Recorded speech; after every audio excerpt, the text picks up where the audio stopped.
بسم اللہ الرحمن الرحیم قال اللہ تبارک و تعالی فی القرآن المجید والفرقان الحمید۔ سورۃ توبہ کی آیت نمبر 117 ہے۔ اس آیت مبارکہ میں اور اس سے اگلی آیت مبارکہ میں اللہ پاک نے چند صحابہ کرام کی توبہ کا تذکرہ فرمایا ہے۔ اللہ تعالیٰ ارشاد فرماتا ہے لَقَدْ تَابَ اللَّهُ عَلَى النَّبِيِّ، بے شک اللہ پاک نے فضل فرمایا اپنے پیارے نبی صلی اللہ علیہ وسلم پر، یعنی اپنی رحمت کے ساتھ رجوع فرمایا حضور علیہ السلام پر، یا یوں ترجمہ کر لو کہ اللہ پاک کی ذات بابرکات نے رحمتوں کی بارش فرما دی حضور علیہ السلام پر، والمہاجرین، اور مہاجرین صحابہ پر بھی، والانصار، اور انصار صحابہ پر بھی، مہاجرین یعنی مکی صحابہ پر اور انصار یعنی مدنی صحابہ پر، الذین اتبعوہ، اور وہ انصار صحابہ جنہوں نے نبی کریم علیہ السلام کی اتباع کی، فی ساعۃ العسرۃ، مشکل کے وقت میں، یعنی نبی پاک علیہ الصلوۃ والسلام کے مشکل کے وقت میں ساتھ دیا، تعاون فرمایا حضور علیہ السلام کی اتباع کی مشکل گھڑی کے اندر۔ فی ساعۃ العسرۃ، اس مشکل وقت سے مراد غزوہ تبوک کا موقع ہے، کیونکہ غزوہ تبوک ایسا وقت تھا کہ جو مسلمانوں کے اوپر بہت ہی مشکل کا وقت تھا۔ اس وقت میں جنگ تبوک، غزوہ تبوک کے درمیان صحابہ کرام کو آدھی کھجور ایک ٹائم ملی تھی، ایک ٹائم میں ایک صحابی کو آدھی کھجور، اور وہ بھی ایسے کہ ایک صحابی اگر اس آدھی کھجور کو تھوڑا سا ٹائم چوستا تھا تو وہ چوس کر پھر دوسرے صحابی کو دے دیتا تھا، اور وہ صحابی اس کھجور کو چوس کر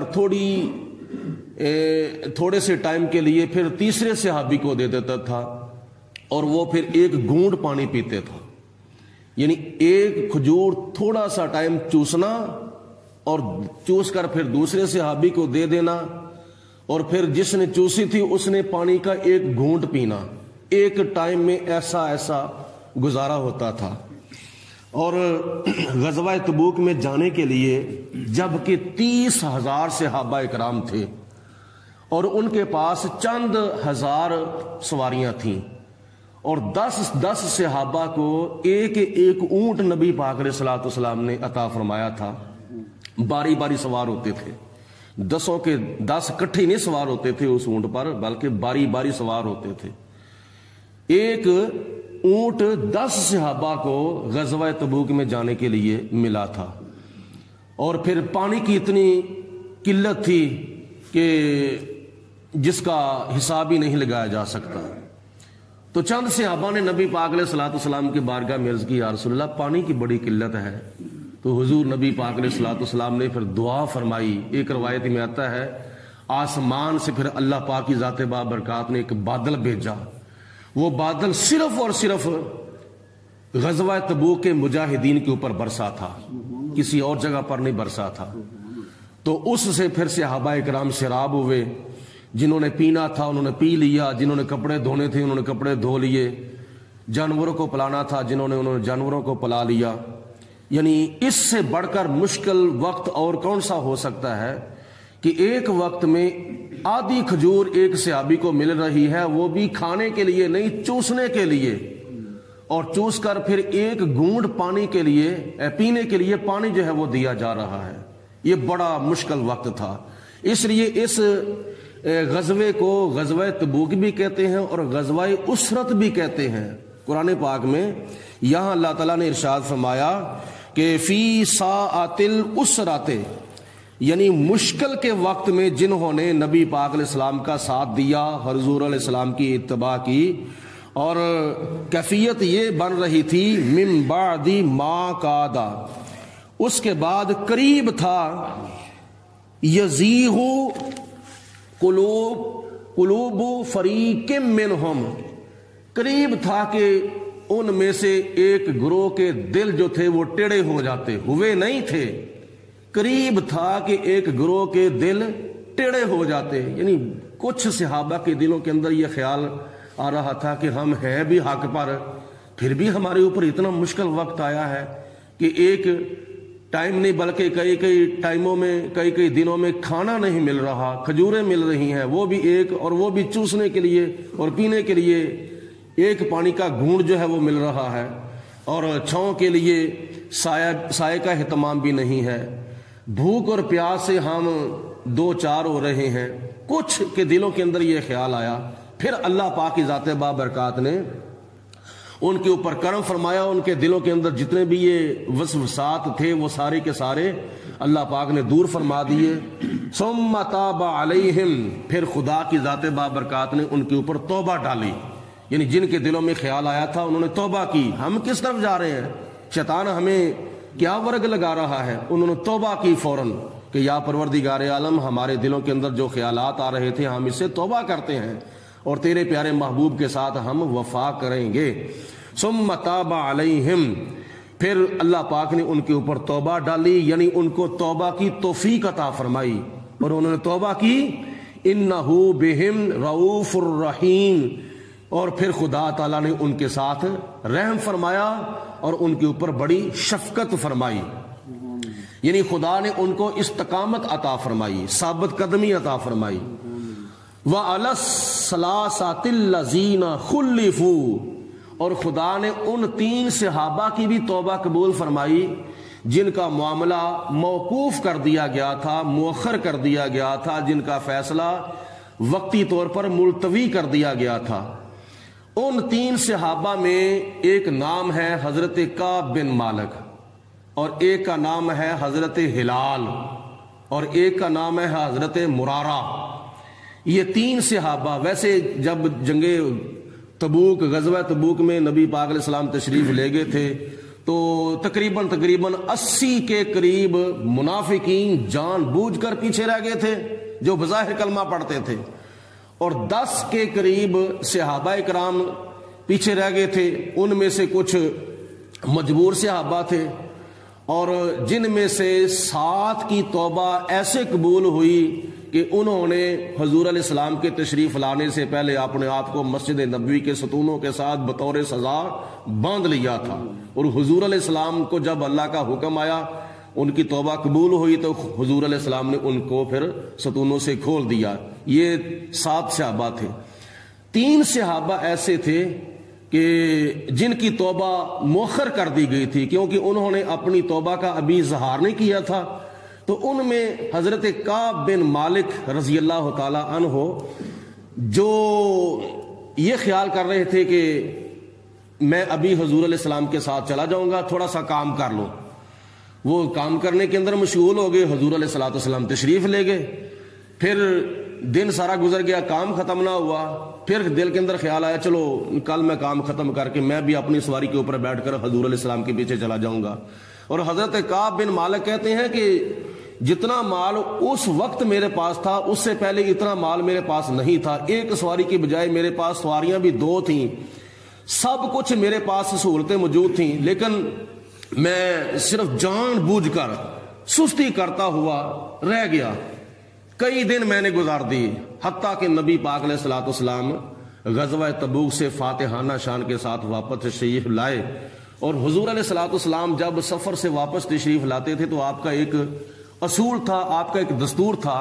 کہ حضور علیہ الصلوۃ والسلام سفر سے واپس تشریف لا کر سب سے پہلے اللہ کے گھر مسجد کے اندر تشریف لاتے تھے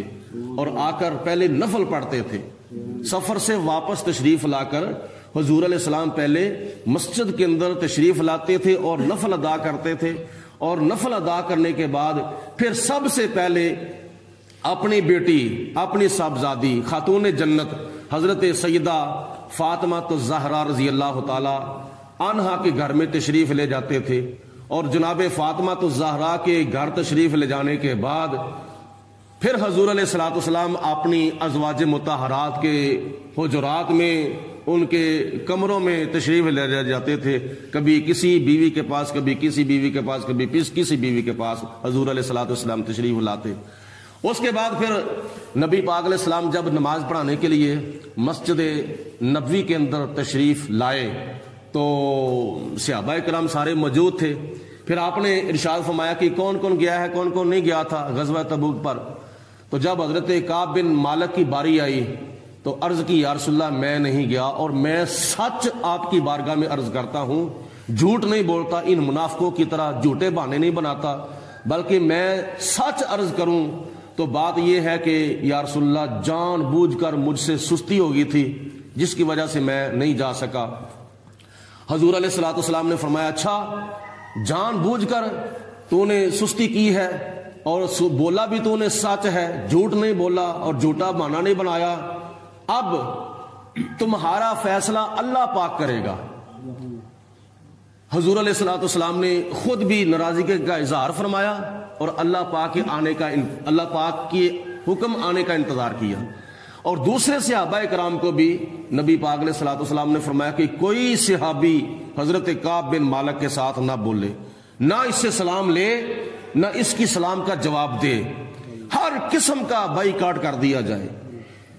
40 سے 50 دن گزر گئے تھے حضرت کعب بن مالک رضی اللہ تعالی عنہ کو اس جستجو میں کہ میرے ساتھ کوئی بولتا ہی نہیں ہے، میرے ساتھ کوئی سلام ہی نہیں لیتا، میرے کو سلام کا جواب ہی نہیں دیتا، میرے ساتھ کوئی بیٹھتا اٹھتا ہی نہیں ہے، میرے پاس کوئی آتا ہی نہیں ہے، مجھے کوئی اپنے پاس بلاتا ہی نہیں۔ 40-50 دن اس حال میں گزر گئے اور حضرت کعب بن مالک کو چین نہیں آ رہا تھا، سکون نہیں آ رہا تھا کہ کب وہ موقع آئے تو میں نبی پاک علیہ السلام کی بارگاہ میں حاضر ہو کر حضور سے معافی مانگوں اور حضور مجھے معافی دیں اور حضور مجھ پر راضی ہو جائیں۔ اگر حضور مجھ پر راضی ہو گئے تو خدا بھی مجھ پر راضی ہو جائے گا۔ حتیٰ کہ یہاں تک بخاری شریف کے حدیث پاک میں آتا ہے کہ جب نبی پاک علیہ الصلوۃ والسلام جماعت کراتے تھے تو حضرت کعب بن مالک بھی نماز پڑھنے کے لیے آتے تھے، لیکن آتے تھے سب سے پہلی صف میں آ کے بیٹھتے تھے اور مصلی کے قریب آ کے بیٹھتے تھے، اس لیے کہ حضور علیہ الصلوۃ والسلام میری طرف نظر کرم فرمائیں، میری طرف آپ نگاہ فرمائیں، مصلی کے قریب آ کے بیٹھتے تھے۔ لیکن حضور علیہ الصلوۃ والسلام ناراض تھے اور بلکہ سارے صحابہ ناراض تھے، اور نماز کے دوران کیونکہ آگے پیچھے تو حضور علیہ الصلوۃ والسلام دیکھتے نہیں تھے، اور نماز کے دوران بخاری شریف کی حدیث پاک میں آتا ہے حضرت کعب بن مالک رضی اللہ تعالیٰ عنہ فرماتے ہیں کہ میں نبی پاک علیہ السلام کے پیچھے نماز بھی پڑھتا تھا، اور جب نبی پاک علیہ السلام رکوع جاتے تھے تو میں رکوع بھی کرتا تھا اور ساتھ ایسے ایسے نبی پاک علیہ السلام کا چہرہ بھی دیکھ لیتا تھا نماز کے دوران۔ یہ ہے صحابہ کرام کی نماز۔ کتنے عجیب لوگ ہیں وہ جو یہ عقیدہ رکھتے ہیں کہ نماز کے دوران نبی پاک علیہ السلام کا خیال آ جائے تو نماز ٹوٹ جاتی ہے۔ صحابہ کرام تو وہ ہیں کہ جو خیال لانا تو درکنار، خیال والے کا دیدار کر رہے ہیں، نبی پاک علیہ الصلوۃ والسلام کا نماز کے دوران دیدار کر رہے ہیں۔ یہ صحابہ کرام کی نماز ہے، جو عشق کی نماز ہے، جو محبت کی نماز ہے۔ ان کی تو نماز خیال آنے سے ٹوٹتی ہے، تو صحابہ کرام کی وہ نماز ہے جو حضور علیہ السلام کا چہرہ دیکھنے سے بھی نہیں ٹوٹتی۔ تو یہ حضرت کعب بن مالک نے جب دیکھا کہ 40-50 دن گزر گئے ہیں تو پھر نبی کریم علیہ الصلوۃ والسلام پر اللہ پاک کی ذات بابرکات نے وہی نازل فرمائی۔ اللہ پاک نے فرمایا وَعَلَى الثَّلَاثَةِ الَّذِينَ خُلِّفُوا، اللہ پاک نے اب ان 3 صحابہ کی بھی توبہ قبول فرما لی ہے جن کا معاملہ مؤخر کر دیا گیا تھا۔ حَتَّى إِذَا ضَاقَتْ عَلَيْهِمُ الْأَرْضُ، یہاں تک کہ زمین ان کے اوپر تنگ آ گئی تھی۔ زمین تنگ ہونے سے مراد یہ ہے کہ کوئی صحابی، کوئی دوسرا مسلمان بھائی ان سے بولتا ہی نہیں ہے اور یہ بالکل پریشان ہے کہ میں کدھر جاؤں، حضور علیہ الصلوۃ والسلام کے پاس جاؤں تو وہ نہیں نظر کرم فرماتے، میری طرف توجہ نہیں فرماتے، میں ادھر جاتا ہوں تو حضور ادھر چہرہ پھیر لیتے ہیں، ادھر جاؤں تو حضور ادھر چہرہ پھیر لیتے ہیں، کوئی صحابی میرے ساتھ سلام نہیں لیتا۔ اور میں پہ کیا کروں؟ اس سے مراد یہ ہے کہ زمین ان کے اوپر تنگ آ گئی، بما رحبت، زمین وسیع ہونے کے باوجود، وضاقت علیہم انفسہم، اور وہ خود اپنی جانوں سے تنگ آ گئے تھے، ان کی جانیں ان کے اوپر بوجھ بن گئی تھی، وظنوا اللہ ملجأ من اللہ الا الیہ، اور انہوں نے خیال کر لیا، یعنی حضرت کعب بن مالک نے خیال کر لیا اب کسی اور جگہ پہ پناہ نہیں ملنی اللہ کے سوا، بس اللہ کی پناہ جو ہے وہ ملنی ہے، تو اللہ تعالیٰ پناہ عطا فرمائے گا۔ پکی توبہ کی اللہ پاک کی بارگاہ میں، روتے رہے، گڑ گڑاتے رہے، تو حتیٰ کہ خدا تعالیٰ کی ذات بابرکات نے وہی نازل فرمائی، ثم تاب علیہم، پھر خدا تعالیٰ نے ان کے اوپر اپنی رحمت کے ساتھ رجوع فرمایا، یعنی ان کی توبہ قبول فرمائی، لیتوبوا، تاکہ وہ اپنی اس توبہ کے اوپر قائم رہیں، ان اللہ هو التواب الرحیم، بے شک اللہ پاک توبہ قبول فرمانے والا بڑا مہربان ہے۔ یہ صحابہ کرام کا ایک نظریہ ہوتا تھا کہ نبی پاک علیہ الصلوۃ والسلام کو وہ ناراض نہیں کرنا چاہتے تھے۔